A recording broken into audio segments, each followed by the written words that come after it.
Angel Correa qui a bousillé mon week-end. Oui, Angel Correa a bousillé mon week-end à la toute fin du match. Moi qui pensais que le Real allait se rapprocher du Barça, qui allait être à un point de Barça, mais cela ne s'est pas fait. Salut les amis, bienvenue sur cette chaîne. J'espère que vous allez bien et que la forme y est.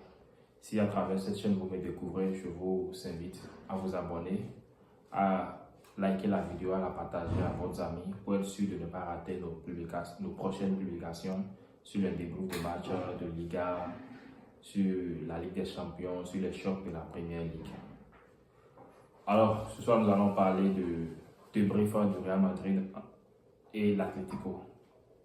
L'Atlético qui recevait le Real Madrid pour un derby qui était tant attendu, surtout après la défaite du Barcelone, surtout après Barça qui a perdu 3 points, pas 2 points mais 3 points. Ce match-là était très attendu, très attendu. Mais que dire de ce match-là? Que dire de ce match? À part que le match a été le même film que l'année passée. Que l'année passée où le Real gagnait, mais à la toute dernière minute, Marcos Llorente, si vous vous rappelez bien, avait égalisé sur un coup de tête à la toute dernière minute, où tu n'avais pas la possibilité d'aller chercher encore un but. Voilà ce qui s'est passé ce soir. C'était le même film que l'année passée, où on tenait le score. Est-ce qu'il faut accuser Carlo Ancelotti qui a voulu défendre à la fin? Bon, on va y revenir. Sinon, quand on prend ce match, la première mi-temps était un match, c'était une mi-temps terne où il n'y avait pas de prise de risque, il n'y avait pas d'action de part et d'autre.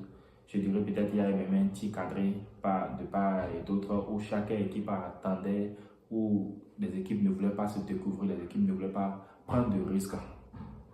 Parce que quand tu encaisses, ce serait difficile de revenir au score. Et c'est ce que nous avons vu en première mi-temps. Il n'y avait pas d'action en première mi-temps. On avait l'opportunité ce soir de revenir, comme je le disais, à un point de Barça. Mais cela ne s'est pas fait. Surtout que nous avons encore 2 journées.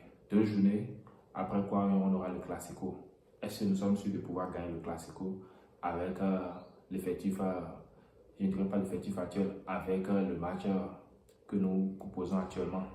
Nous ne sommes pas sûrs de pouvoir gagner le Classico. Donc il fallait gagner ce match ce soir pour être sûr quand même d'être à un point de Barça. Mais cela ne s'est pas fait. Donc, nous avons assisté à un premier mi-temps assez équilibré où chaque équipe a attendu de son côté. En second mi-temps, nous avons vu cela commencer par se décanter de part et d'autre. Et avec quand même ce but qui est arrivé, avec un centre de Vini où Eden Militao contrôle, fait une bonne frappe. Je pense que ça a contré, ça a dévié un peu la trajectoire du ballon et cela a fait mouche. Alors là, on était à 1-0. À 1-0, on se disait, bon, nous allons remporter ce match. Mais après, nous avons vu les supporters d'Atlético. Ces sauvages-là, des supporters d'Atlético, excusez-moi le mot sauvage. Mais ces supporters sont quand même sauvages, il faut le dire. Ce n'est pas parce que vous encaissez un but où il y a encore 20 minutes à jouer sur votre terrain qu'il faut gâter le match, non? Nous avons vu ces supporters qui ont commencé par jeter des projectiles sur le terrain, qui ont commencé par faire des cris de singe, et ainsi de suite, à l'encontre de Vini. Suite à quoi, l'arbitre était obligé de suspendre le match d'abord, de suspendre le match. Et je pense que c'est une bonne décision qu'il a prise en suspendant le match. Il a suspendu le match. Là, ça casse le rythme du match. Et au retour, il fallait encore reprendre. C'était comme si nous avons vu, il fallait encore faire d'abord des petits échauffements pour pouvoir quand même retrouver un peu le rythme. Et là, en second mi-temps, vers cette fin-là, le Real a baissé de rythme. Nous avons vu l'équipe d'Atlético qui a commencé par attaquer. Et pour pouvoir maintenir le score, Carlo Ancelotti a fait des remplacements. Il a fait entrer Lucas Vazquez et Fran Garcia. Je pense que c'était pour défendre. Malgré quoi, nous avons quand même encaissé un but. Est-ce qu'il fallait défendre ce soir vers la fin? Là, nous avons encore fait une mauvaise fin de match, comme ce qu'on avait fait l'autre fois contre Alaves, où on menait 3-0. Et à la fin, nous ne perdons pas, mais Alaves réussit à revenir à 3-2. C'est ce qui s'est passé ce soir. Les fins de match sont mal gérées. Ça, là, il faut le dire. C'est mal géré par Carlo Ancelotti. Il va falloir vraiment retravailler ce côté-là. on ne peut pas commencer un match et tout ce qui a été fait, que ce soit à la dernière seconde, que cela s'effondre. Non, c'est pas bien. C'est pas comme ça que nous allons pouvoir rivaliser avec le Barça. Il va falloir qu'on gagne. Parce qu'il y a des matchs, c'est pas dans tous les matchs on pourra gagner 2-0, 3-0, non. Mais cette année même, on l'a pas encore fait. Il y a des matchs où ce serait serré, comme ce soir, où ce serait 1-0. Mais quand vous mettez le 1-0, il va falloir quand même tenir le score, il va falloir pouvoir tenir le score. Si peut-être Vini n'était pas sorti, je pense que ça allait un peu peser sur l'Atlético. Mais avec la sortie de Vini, bon, il a peut-être quand même bien fait aussi de sortir Vini pour qu'il ne prenne pas des cartons jaunes, histoire de rater quand même les matchs qui vont suivre. Nous avons quand même vu Vini ce soir, oui, c'est vrai, les gens vont toujours dire que Vini provoque, qu'il parle. Mais du début jusqu'à la fin, Vini a été sifflé. À chaque fois qu'il touchait la balle, il se faisait siffler par les supporters de l'Atlético Madrid. Il a quand même su se maintenir un peu. C'est vrai, il va parler, il est quand même humain après tout. Il a parlé, oui, il a répondu, mais je pense que par rapport au match de Alaves, il a su quand même se contenir ici un peu. Et à Calon, je aussi se dit, bon, nous tendons déjà vers la fin, il faut le sortir, Bon, nous avons vu ce que cela a donné.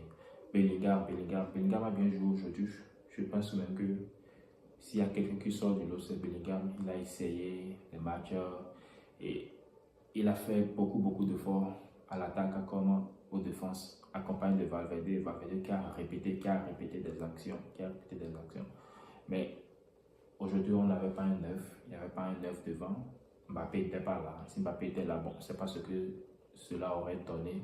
Mais peut-être ce genre de match, ça allait donner quelque chose de bon. Mbappé n'était pas là. Moi, je pense que Carlo Ancelotti aurait mieux fait ce soir peut-être de titulariser le petit Hendrick, oui, de le titulariser dès le match, dès le début, de lui donner sa chance pour voir ce que cela allait donner. Nous avons vu après Hendrick est entré, bon, il y a eu une action, les gens diraient qu'il aurait pu combiner avec, je pense, Bellingham qui venait derrière, mais il a choisi de frapper. Bon, si cela faisait mouche, on allait l'applaudir, mais cette fois-ci, ce n'est pas entré. Je pense qu'on aurait pu avoir un Hendrick, oui, lui donner sa chance au début avec un 9, ça aurait pu donner quelque chose. Ce soir, Rodrigo, on n'a pas vu trop, il avait tendance même à aller beaucoup plus du côté gauche, on n'a pas vu trop Rodrigo ce soir.